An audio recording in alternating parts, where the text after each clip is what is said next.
वहीं बीजेपी प्रत्याशी गोविंद कांडा के चुनाव प्रचार के लिए हरियाणा के पूर्व कैबिनेट मंत्री कैप्टन अभिमन्यु भी मैदान में उतरे और हलके में जाकर लोगों से सीधा संवाद कर गोविंद कांडा के समर्थन में वोट की अपील की। कैप्टन अभिमन्यु ने कहा कि किसान भी बीजेपी के समर्थन में है। इसी के साथ ही उन्होंने इनेलो और कांग्रेस पर भी जमकर प्रहार किया।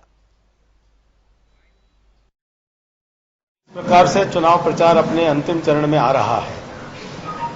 भारतीय जनता पार्टी के कार्यकर्ताओं ने हरियाणा प्रदेश से ऐलनाबाद में आकर के एक एक वोटर से संपर्क करके और आज इस प्रकार का वातावरण बनाने में सफल हुए हैं कि ऐलनाबाद सीट पर कमल का फूल खिलना सुनिश्चित हो गया है। इस क्षेत्र के जो भाग हैं वो बदलने वाले हैं और सुनहरा समय गोल्डन पीरियड इस क्षेत्र का इस उपचुनाव के परिणाम के बाद प्रारंभ होगा। चुनाव परिणाम साबित कर देगा कि बहुत बड़ी संख्या में किसान वर्ग भारतीय जनता पार्टी की नीतियों का समर्थन कर रहा है। देखिए, इंडियन नेशनल लोकदल हरियाणा की राजनीति में अब अप्रासंगिक हो चुकी है। उसका कोई अब हरियाणा की राजनीति में कोई ना तो जनाधार बचा है और ना ही कोई भूमिका अब बची है।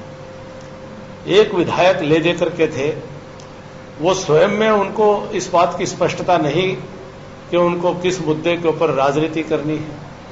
उनको कभी एक विपक्ष की भी जो जिम्मेदारी निभानी चाहिए थी, वो एक सही तरीके से विपक्ष की जिम्मेदारी भी नहीं निभा पाए, तो उनके अपनी स्वयं की भूमिका ही स्पष्ट नहीं हो पाई। कांग्रेस का चुनाव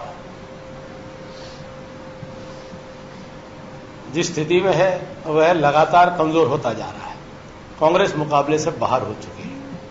कांग्रेस कहीं भी आज भारतीय जनता पार्टी के मुकाबले में तो कहीं कुछ था ही नहीं, लेकिन कांग्रेस अपने एक प्रकार से चुनाव को चला ही नहीं पाई है। तो कांग्रेस की फूट का लाभ भी भारतीय जनता